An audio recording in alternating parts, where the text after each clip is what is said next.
Good afternoon. You're listening to Gambling with an Edge. Now here are your hosts, Bob Dancer and Richard Munchkin.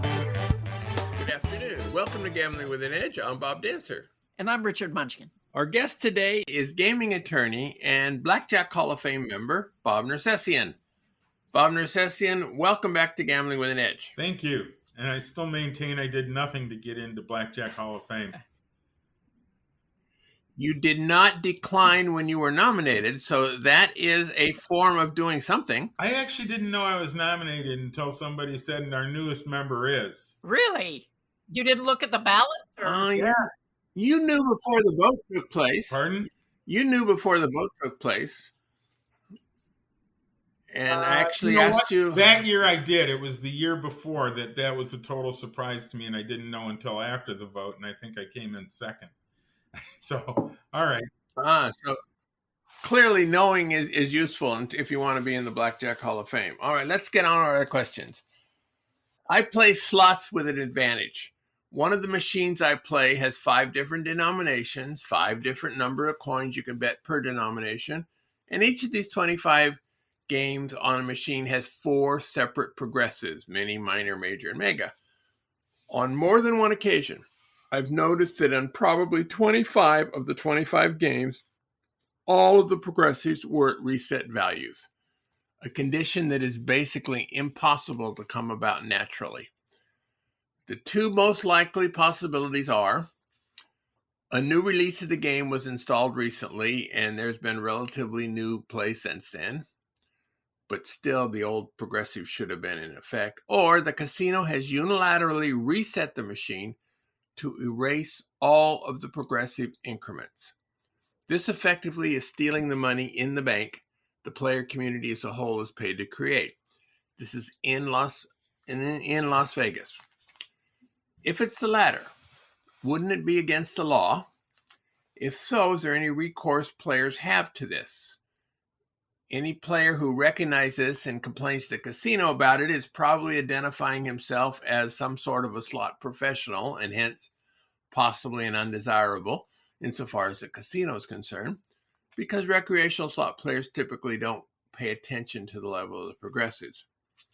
I've noticed this on 3 different types of games within the casino, so it appears to be at least some of the time standard operating procedures there. Is that the question? Yeah, basically, is it against the law? And if so, can we do anything about it? It's the way he says it is, yes, it's against the law. However, I would point out that, and there are people out there, in addition to whoever this is, who are watching this very carefully. And I've had some familiarity with it too. And a casino, there's a regulation, I believe, not a statute, but a regulation that says that progressive does belong to the players. And the casinos know this, and they are not going to invade it without, and there is an exception to the 2 possibilities that he just gave. The third possibility is that the casino received permission from the Gaming Control Board to reset that.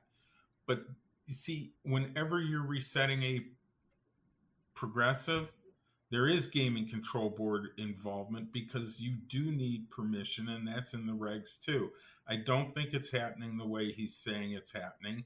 These might be false progressives, or you just named a situation where there are literally, if I'm not mistaken, 25 times. There are 125 prospective games on there.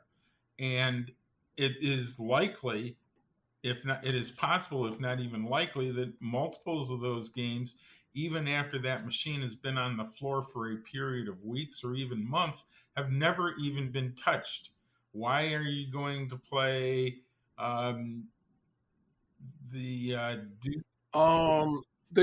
games get played, the progressives move, and the only way they can be reset is to be hit, and you wouldn't hit the major and the minor and the mini all at the same time. So while you hit one, be at the basement if the game had just been put out on the floor.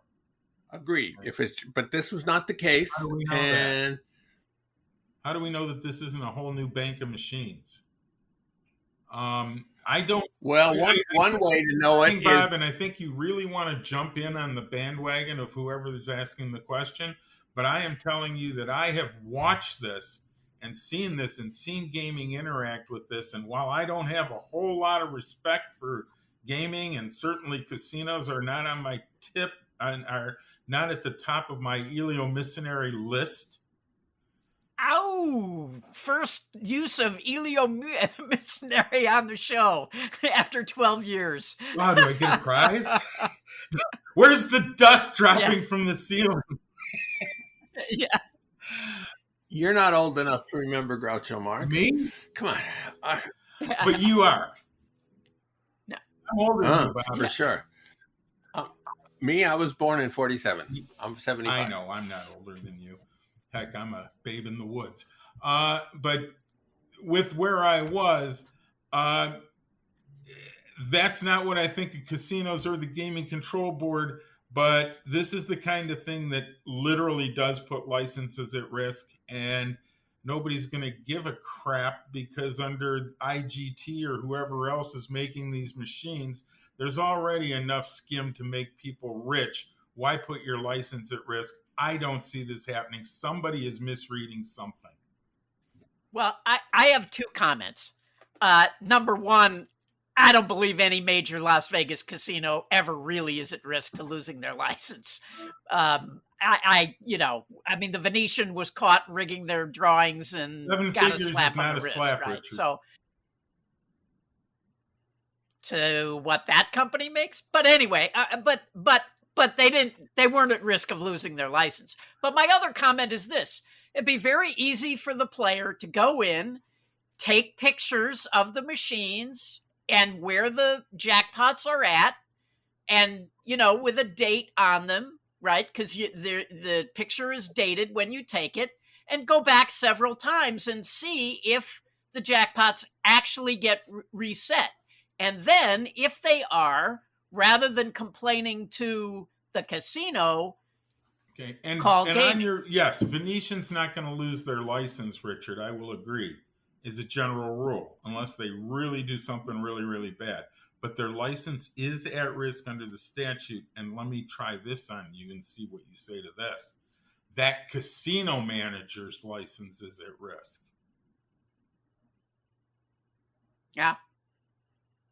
Did he lose his and the Venetian? I think the guy who case? was actually on the podium and had the ticket up his sleeve lost his. Okay. And I don't think he works in the industry anymore either. That's what I call an elevator site. That's something I heard on an elevator. And it wasn't my conversation, but I have heard that, yes. All right. So sorry, there's no more definitive answer, but I'm having a real hard time putting my head around the scenario that's been presented. Okay. We'll move on. During a recent cash out at a small commercial non-tribal casino, I produced my ID to cash out less than $10,000 worth of chips. The casino manager appeared and told the cage assistant to scan my driver's license in a scanner. I told him I don't consent to have my ID scanned and asked for it back.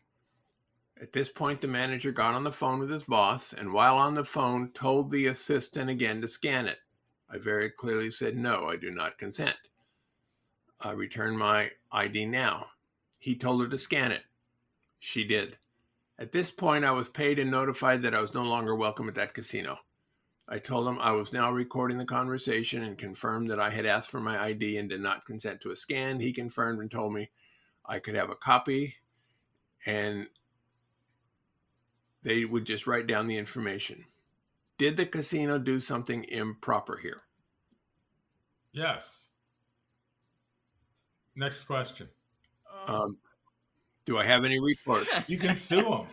They just literally stole your ID, your private information, your personal papers and effects, if you will.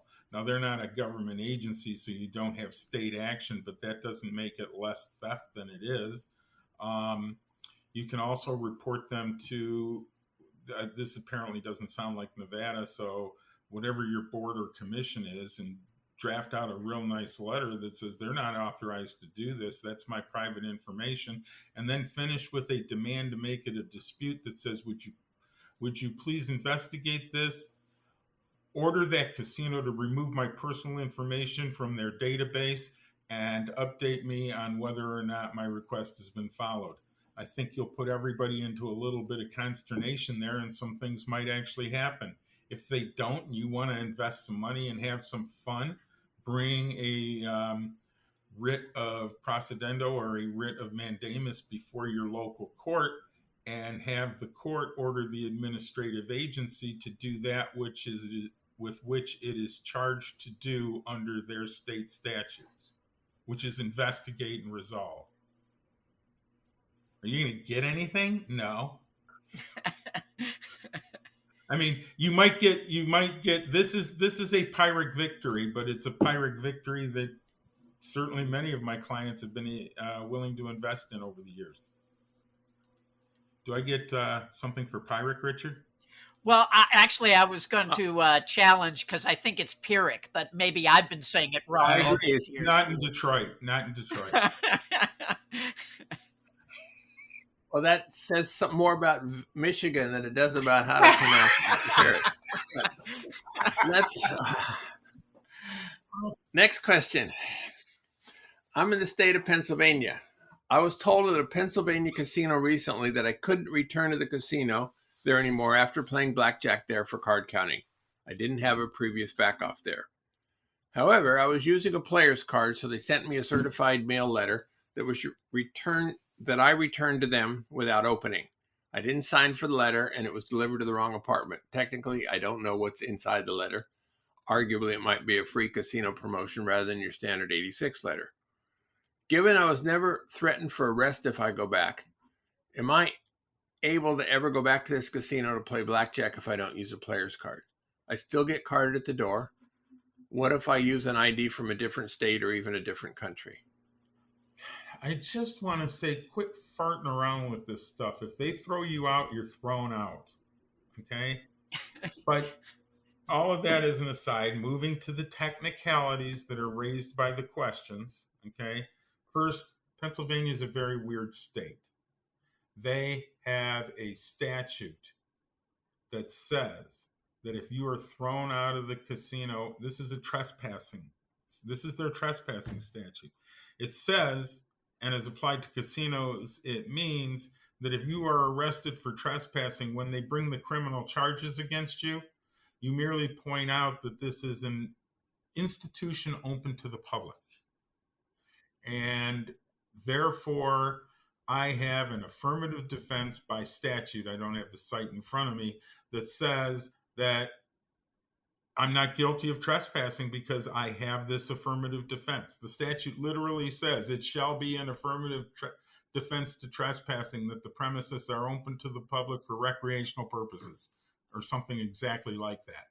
So the point is that while they have the right to arrest you and while the DA has the right to prosecute you under the statutes, once you're in court, you say, affirmative defense, and the judge is supposed to say dismissed, and then everybody goes home.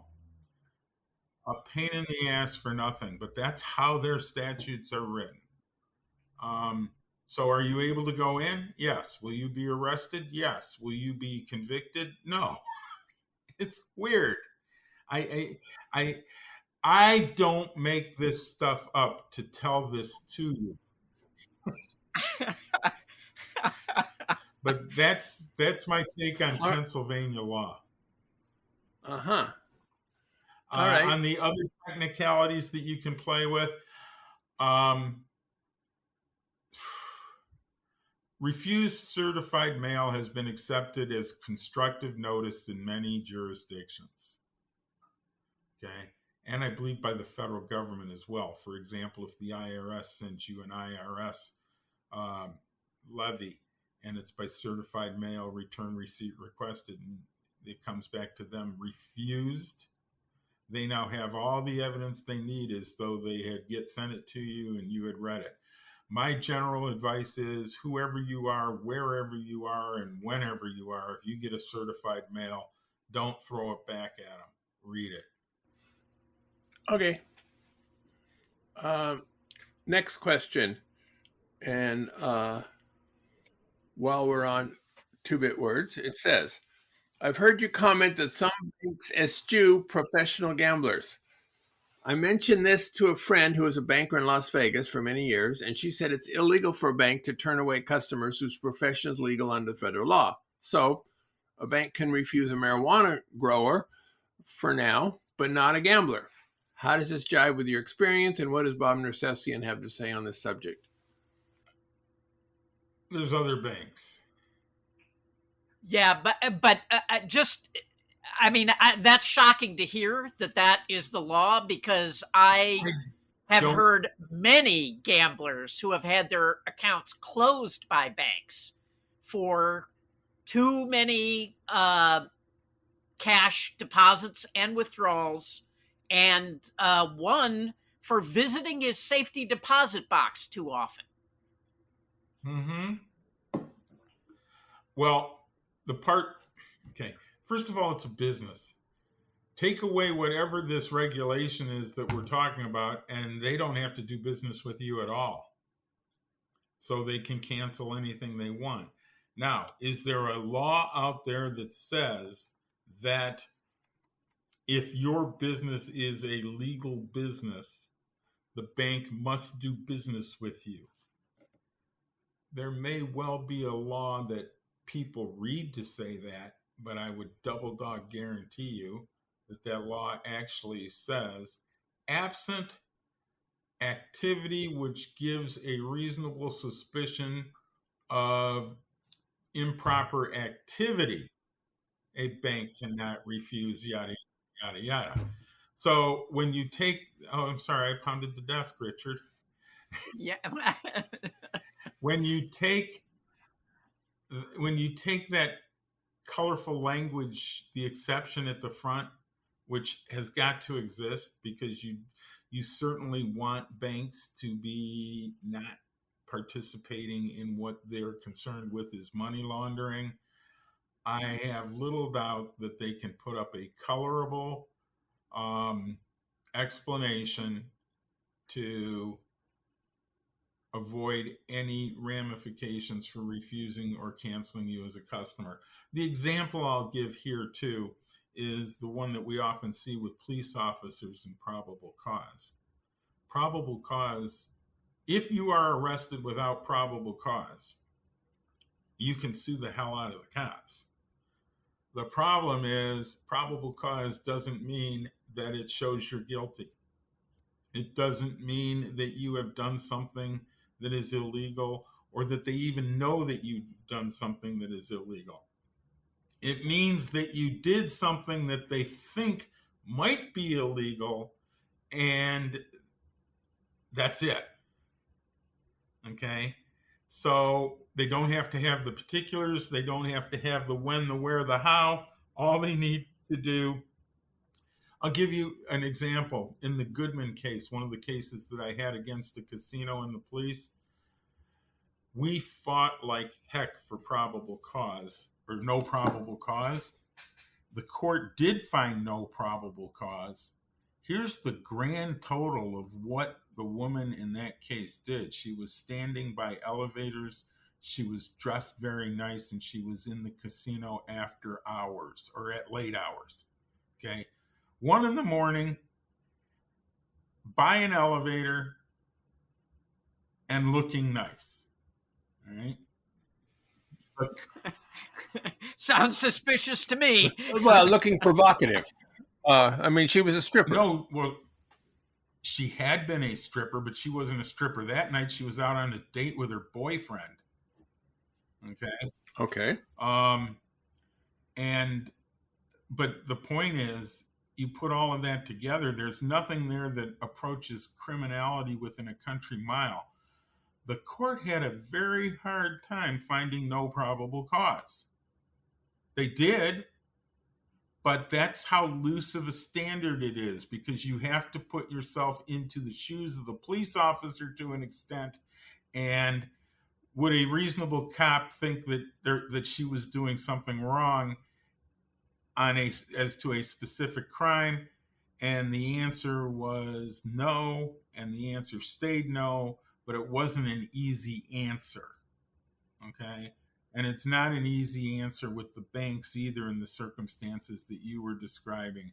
Incidentally, for Bob and his coming up with what was going on with that particular case, one, thank you for reading my cases. You're welcome. Two, the crime that she was allegedly arrested for was loitering. Loitering? I thought she was arrested for prostitution or something. You don't arrest prostitutes anymore for prostitution. They're victims. Prostitutes. So you arrest them Today for loitering? in the world, prostitutions are victims of pimps. Okay? Okay. Pimps get arrested, and they're also victims of Johns, believe it or not, because they're being taken advantage of for mere lucre that they don't collect. The pimp collects it. Weird stuff, I know. But the biggie is that the actual solicitation and prostitution charges have all but disappeared as to the woman, and now they are subject to arrest for a loitering ordinance. Not even a statute. Yeah. Wow. So, because they're trying to decriminalize the industry that women are forced into, and I can't disagree with that whole purpose. But if you're going to decriminalize it for God's sakes. Don't sit there and have the city of Las Vegas or the city of Henderson pass a loitering ordinance that allows them to still sweep up these people en masse and throw them into puke-filled little holes in the wall downtown where they got to sit overnight while while the people around them are peeing in trash cans. It's disgusting. Yeah. By the way, just back to the original question, I don't think my bank knows what I do for a living. I mean, I don't remember that being a question when you open the account. Well, it is if it's a business account. A business, yes. But I mean, most professional gamblers, I don't think open it as a business account. But maybe somebody does. I'm not saying that what they did wasn't insane, but in today's world, with the federal government, with literal dollars having been criminalized, with that statement on each bill that says legal tender for all debts, public and private, meaning nothing anymore, banks are scared to death, and rightfully so. Okay, they take these things on credit, and next thing you know, some third party owns it. The feds have come in and taken it, and they're in 5 years of litigation over $600,000 in a safe deposit box that they didn't even know they had. It's not an easy life to be a commercial banker open to the public. It's a very hard life, and our government keeps forgetting this kind of stuff, and they're going to forget it more and more as they move towards a cashless society. So, in a caveat, in my particular case, since I'm a video poker player and they get my ID, the banks know that I am at least a gambler part of the time, because I use bank accounts to get a line of credit. And so the bankers have been told, you will get calls sometimes from XYZ Casino asking, is my balance in such and such a range, or what is the range of it within, how many figures? It's the first one to one. So they know, but many of our listeners, of course, do not give up their ID. And so that would be a different situation. Let's move on. Let's say a casino blocks all cell phone reception unless you sign on to their free Wi-Fi. You sign on to their free Wi-Fi. They capture some or all the data that's on your phone. There are systems on sale that will do just this. Is this legal for a casino to do? Is there any way for a player to protect himself from this other than not logging on to casino Wi-Fi? I actually did a little research on this too. And the best I can tell, and this is what we might call in extreme technical legal parlance a WAG. Do you know what that is? A wild ass There guess, you go. Wild ass guess. but a scientific wild ass guess is better, and that's a swag. Thank you. All right. Well, You're even welcome. after some research, this remains a WAG, but I really couldn't find anything you could do other than walk out of that casino and go next door, or not use your phone. I would love to be Okay. able to.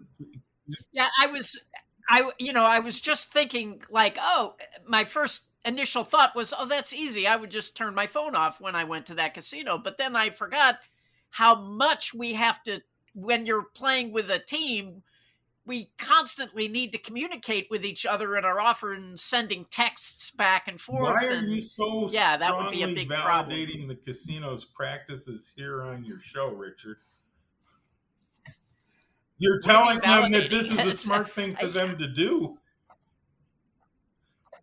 Oh, but I'm like, advantage players are one in, 10,000 or something. I mean, or 100,000. They're doing it to capture your data to because data is worth so much now. But that 1 in 100,000 are two things. One, their concern with the advantage gambler is, you would admit, outsized. Right? Okay. Yeah. So that's outsized. But two, that doesn't mean that it's not the advantage gambler that's primarily worried about it. Like, frankly, my data is everywhere. I'm still in the freaking phone book. Okay. For my resident. So I don't have. You probably shouldn't have said that. Well, what can I do? But yeah. But the thing is, as a general rule, we're all worrying about nothing. I mean, so don't you already get enough pop-ups for brand new Timex watches that a couple more aren't going to change your life? Yeah, you're right. I mean, I think that they already have the data anyway, between the credit card companies and the, Facebook and Google and your phone, the phone company that you use. Yeah, they have all your data anyway, probably. So, but that's not to say it's a nice thing or a good thing, but there's only so many of us that can move to the Keweenaw Peninsula and live amongst the bears. Now you're just showing off. What am I showing off? Well, another 2-bit word. Which one, Keweenaw or bear? I had quinoa for breakfast. Quinoa. You seriously? Well, bear isn't. Keweenaw Peninsula is. Well, bear isn't a sesquipedalian word, and the other one is. No. So let's move on. Wait a minute. This is the outback of the Upper Peninsula of Michigan, and it's not a 2-bit word. I lived there for 2 years, and I didn't say it's a 2-bit word. I said it's a sesquipedalian word. No, bear. What you said was a sesquipedalian word. Can we throw the flag and move on? All right.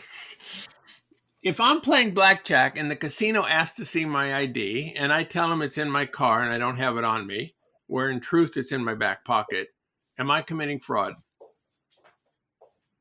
My general answer is no.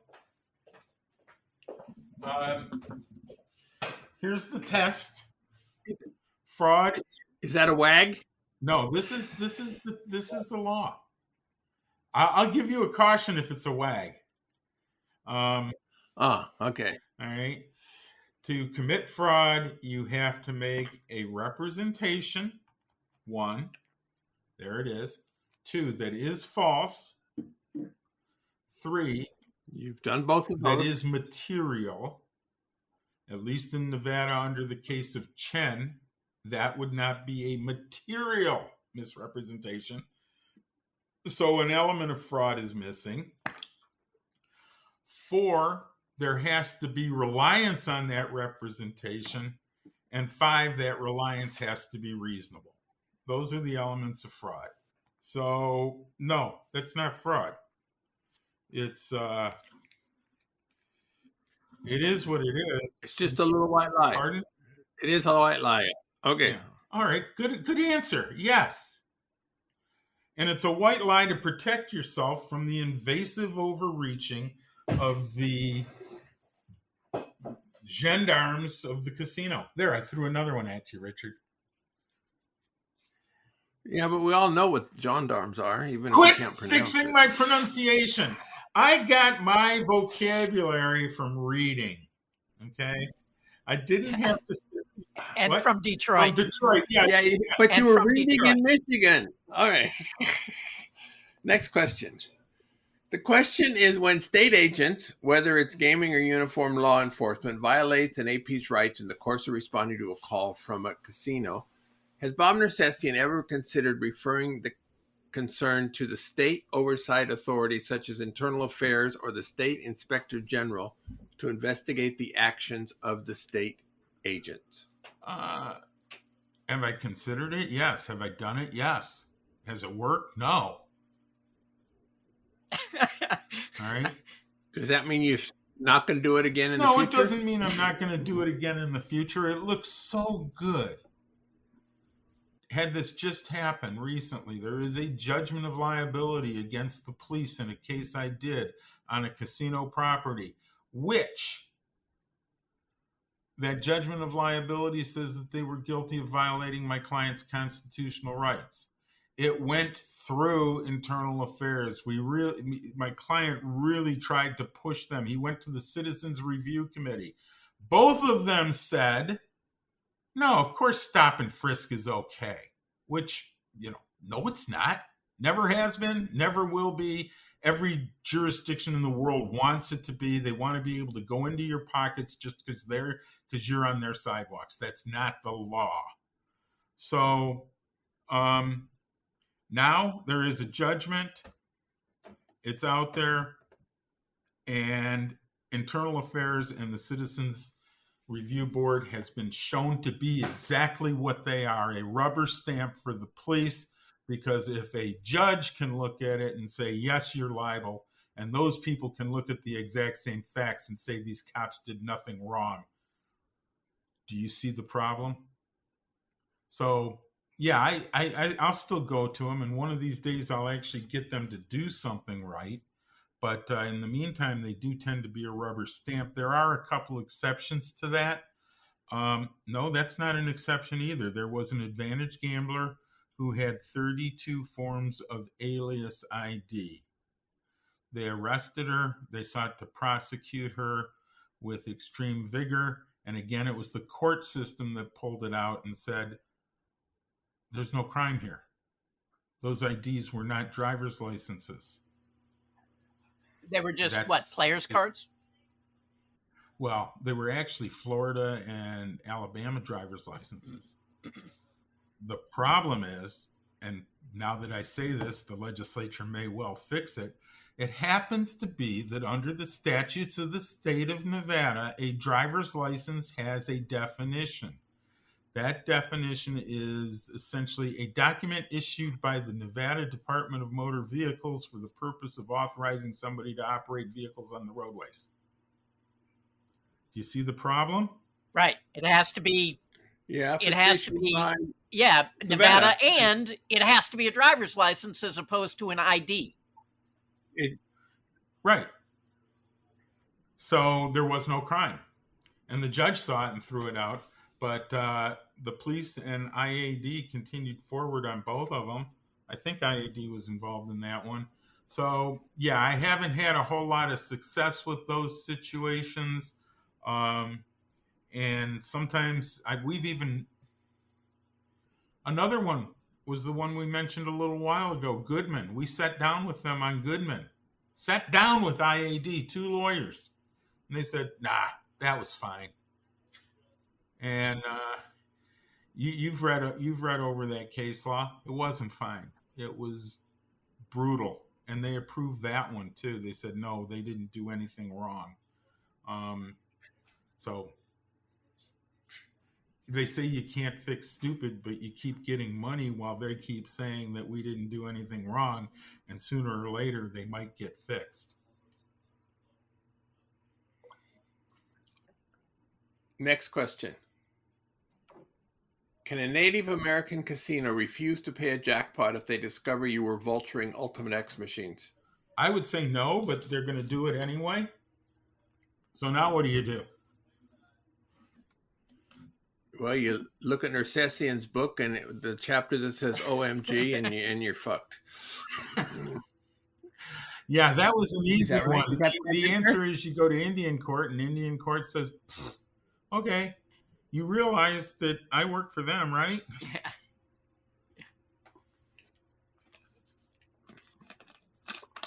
Okay, next question. Some years ago on a previous show, Bob Nersesian mentioned a case where he was surprised that there was audio from the floor available as well as video. I'm wondering if he knows through newer case discovery if this has become more common in surveillance, or is it still just as rare as when he first encountered it? The actual answer to your question is it's not as rare as I thought.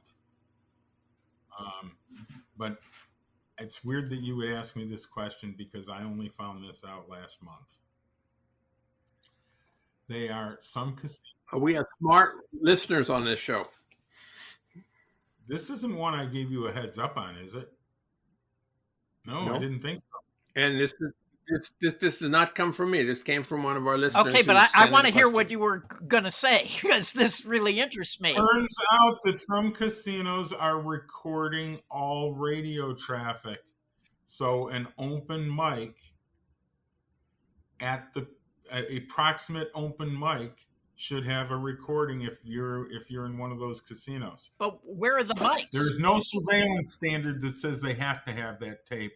But I serendipitously discovered, for example, that Venetian Palazzo is recording their radio traffic.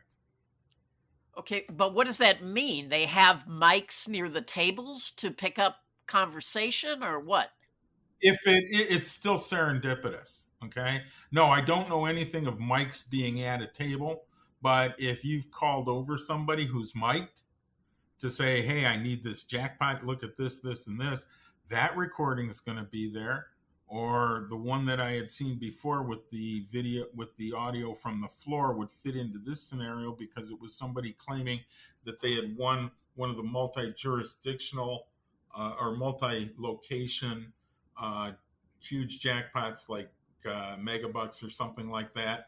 And it was a dispute over that. And that's where there was the audio in one of those disputes. And that very well could have been the first security guy on the scene with an open mic on his shoulder. Wow. In retrospect. Because, you know, the casinos in London have mics on the tables. Surveillance can... No, I didn't know. Yeah, I'm now wiser again. I would hope we don't get that in the U.S., but... Well, yeah, because everything in the world would have to be one long beep, wouldn't it? Yeah. Well, people's signals might have to change. Oh, really? I hadn't thought of that. I would think you can get around that pretty easy. Yeah, probably. Yeah. I don't know anything about signaling, have no idea how it would even be done. All right, that signals the time for next question. This has to do with when you cash out. Let's say you're cashing out $3,000 a day or so after you played. And the cashier asks for ID, asking what pit, game, and table. Can they refuse to cash you out if you weren't playing today and you don't give the other information? Well, the law is pretty clear on it. if they don't know that you're not, let me put it this way. If they know you're not a patron, then they're not supposed to cash you out. In all other circumstances, they are to promptly redeem your chips. Because there's two regulations that deal with that. One is the chips are bearer instruments, and the other is that chips must be promptly redeemed unless they know that you're not a patron. Now, you listen to that and you go, well, where can somebody not be a patron but have a chip? I actually had one that fell into that, and I'll give the full description here. Guy is Nolan Dalla had one. Pardon? Nolan Dalla had one. I don't know about that one. He was paid. He was playing poker, and somebody owed him $5,000, so they gave him a $5,000 chip for a different casino. Went to the MGM, or for the MGM. Went to the MGM. The MGM took the chip and says, "You didn't get it while playing here, so we're not going to pay you, and we're keeping the chip. Sorry, turkey." And he never got paid on that chip? Never got paid on the chip. Okay. But this happened like 20 plus years ago, right? Or no, So, yes. And he still probably wouldn't get paid on the chip absent a lawsuit, but there is something. See, he legitimately got that chip for value. Okay. And the idea that the casino, I don't know of anything that says that the casino is not indebted on the bearer instrument language, but somebody's got to sue. Then the casino has to turn around and say, we don't have to redeem that chip because he was not a gambler. Here's a regulation. And you go, well, regulation's fine, but here's a statute that says it's a bearer instrument. Statutes trump regulations. Pay me. But you got to test that through court, and $5,000 may not be enough. When this comes up with a $25,000 chip, somebody's going to test it.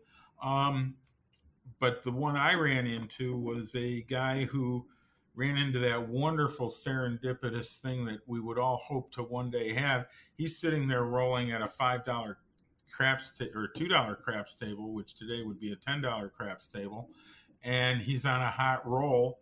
And he was so happy at his $2 to $10 bets that he won $415 after like 37 throws. But the guy at the other end of the table had just turned it into $300,000. And that guy took all the money that was in front of him and threw the shooter a $5,000 chip. Well, but that shooter is absolutely a patron. Yes. And they know it. Yes. Okay. But it was a chip from a different casino. Oh. Okay. If I remember right, he threw him a Bally's chip, and they were at Caesars. Now, same, whatever. But the Gaming Control Board said you don't have to cash it.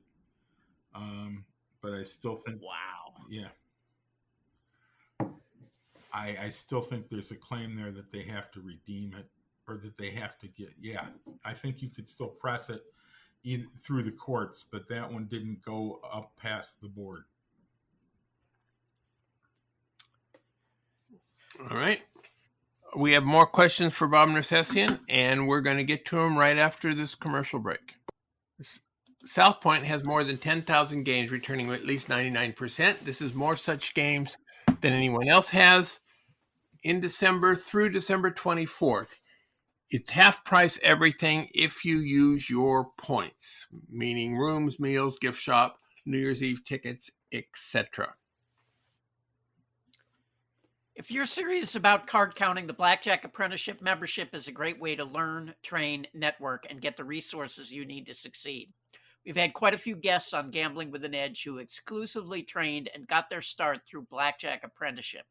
Check out the website at blackjackapprenticeship.com. They have member forums, training software, and guides to help you learn. That's blackjackapprenticeship.com, and you will find a link in the show notes. Videopoker.com is the best place to play lots of games. If you sign up for the gold membership, $8.95 a month or $79.95 a year, this allows you to get correction on most of the game. The game of the week is Magic Deal Poker. This is a 10 coins per line game where periodically, prior to the deal, you receive 1, 2, or 3 Magic Deal cards. These are like wild cards, except they are determined after all the other cards are dealt and must take the value of a real card, which means you cannot have a 5 of a kind in a game like double bonus. The frequency of the Magic Deal cards depends on the game. On the games where 2 pair receives even money, you get relatively few Magic Deal cards. On games where 2 pair receives double money, you get significantly more. If you're interested in getting an edge at sports betting, then unabated.com is a great resource for you. Founded by frequent Gambling with an Edge guests, Captain Jack and Rufus Peabody, unabated.com is designed for both new and experienced sports bettors. Their real-time odds screen, tools, and calculators take a lot of the guesswork out of trying to quantify your edge. There's plenty of free education and instruction to help you along your journey to becoming a sharper sports bettor. You can currently take advantage of a 7-day free trial to decide if premium membership at unabated.com is right for you. All right, we're back with Bob Nersesian. Is it legal in Nevada to use a calculator on your phone to estimate the return to a player on a must-hit progressive? Yep. Provided you get up, walk outside, go onto the public sidewalk, calculate it, and return. Is going into the restroom sufficient? Probably not. I don't have an answer to your There's question. no cameras in there, though, so... The question, the law is you cannot use a device to gain an advantage on a gambling game, but I think you can reasonably imply that means approximately. For example, you can't arrest me because I have figured out the odds on your new climb the ladder dice game at my house and found a hole in it, which I know you can't find holes in dice games, but you do find one nonetheless, and then show up and play. And now I use the device, my calculator. That wouldn't be illegal. See, it is an ambiguous and crazy statute because there is nothing in there that says your pencil and paper that you are farting around with at the mini box table is not a device. But nobody's going to ever arrest somebody for doing that. If you use the calculator on your phone, I've seen casinos actually get heated about it and get people to watch over your shoulder to make sure that whatever you're doing on that phone is not bizarre. And the people I've known generally, even though it is just out there and apparent, but that calculator on your phone to figure out when the advantage break is no different than the tapper on the blackjack player's leg in 1974. And that being the case, people were in jail for that. So I would say, no, you can't. Incidentally, on the tapper thing, I do know that gaming agents are still taught about tappers and they still look for them. And I think dealing with two knowledgeable gamblers here and knowing the gamblers I do, the last time a tapper was used was probably 1974. Next question. My home casino, Penn National in Grantville, Pennsylvania, Bob Nersesian's favorite state, is holding over $400,000 in bad beat poker money. The poker room closed in March of 2020 due to the pandemic, and it hasn't reopened due to staffing issues. What rights do the poker players have with regards to recovering that bad beat money, and can the casino legally give that money out in the form of promotions to slot or table game players? It depends from what I understand and from what I am extrapolating from the rules in Nevada. It depends on what the Pennsylvania Gaming Commission authorizes on request. Right now, they can reopen the poker room, put that back out there in the same class it was in, and not have to do anything. But I think before they do anything, they have to have to come up with an idea and request it. And if the commission were to agree that it is players' money, but we don't have poker players anymore in that sense, so what we're going to do is pass it out to other well-invested players, and here's where we're going to disperse it. There's every likelihood that the commission would say that's fine, and once they do that, it's authorized. But if they just sit on it, if they sit on it forever,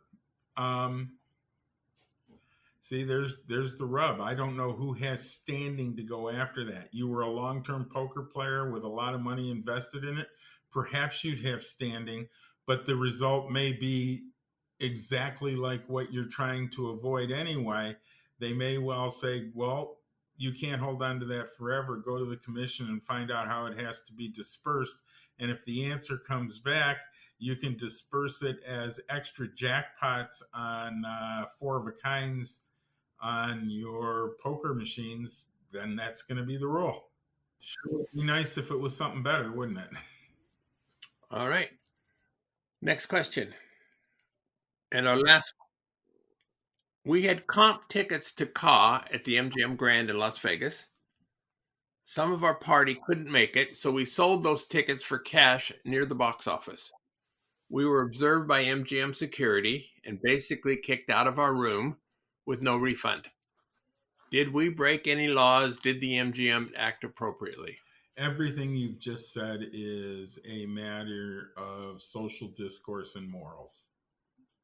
Okay, you want to make it something legal, I don't think you get to. For one thing, NRS 207.200, which is the trespass statute, expressly authorizes them to kick a guest out of a room for any or no reason. Returning to the morals, those were given to you as a social convention for enjoyment at an event, and they were personal to you.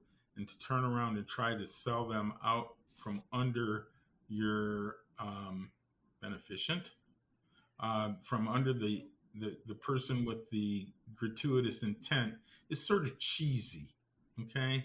You're not supposed to make profit off of a gift.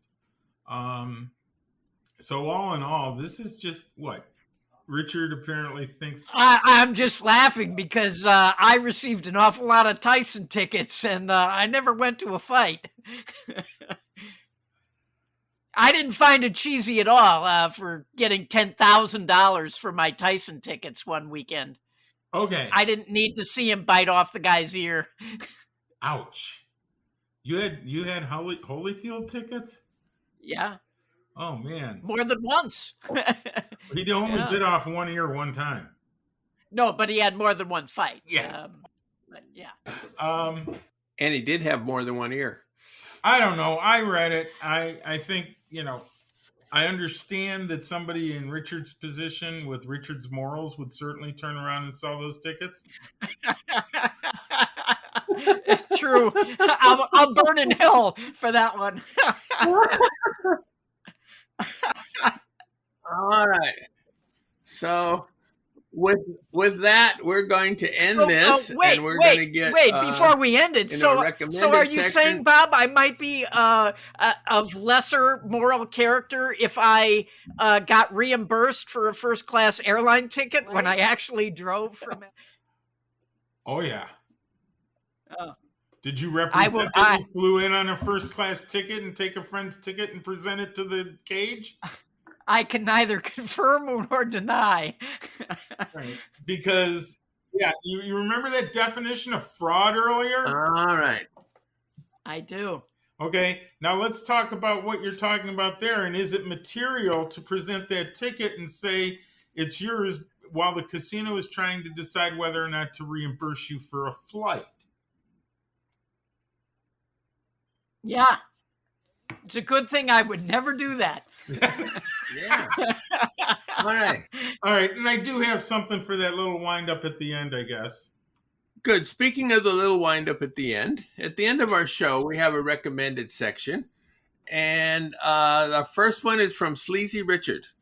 Yeah. So I have been getting into these historical dramas recently. I mentioned that I watched this series called Catherine about Catherine the Great. Now I'm watching one called Versailles about Louis XIV, and I'm most of the way through the first season, and I'm really enjoying it. So, although for some of you, if it may bother your sensibilities, there are quite a number of young, attractive women who sometimes do not have clothes on because, you know, the French are much more open about those things than we are. Oh my God, I couldn't possibly watch that. Oh, look! Moving on. My recommended is the novel Suspect by Scott Turowk. Turowk writes a lot of legal thrillers, primarily featuring defense attorney Alessandro Sandy Stern and his daughter Marta. As the characters age from novel to novel, and by now Sandy has died and Marta is retired. Her niece, Pinky, Sandy's granddaughter, is a notorious screw-up who's taken an impressive array of drugs and flunked out of many endeavors, including the police academy. Now she's a private investigator for an attorney. The defendant in the case is a female police chief accused of sexually harassing 3 of her employees. Pinky and her colorful friends appear to be characters that are going to be around for a while in Turowk's writing. I look forward to future episodes. I enjoyed this book a lot. That's fun.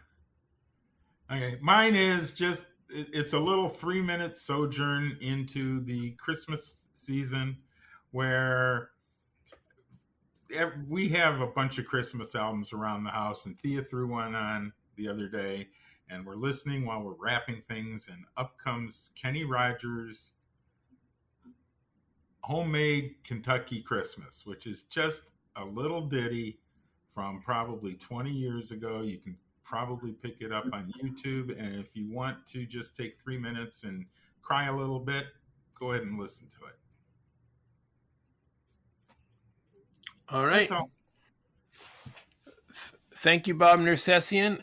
We still have lots of questions. It's been like 3 or 4 weeks since you were on, so you have to come back again so you can make us cry again and call Richard sleazy again. I want You what? I want billing Yeah. and a stipend.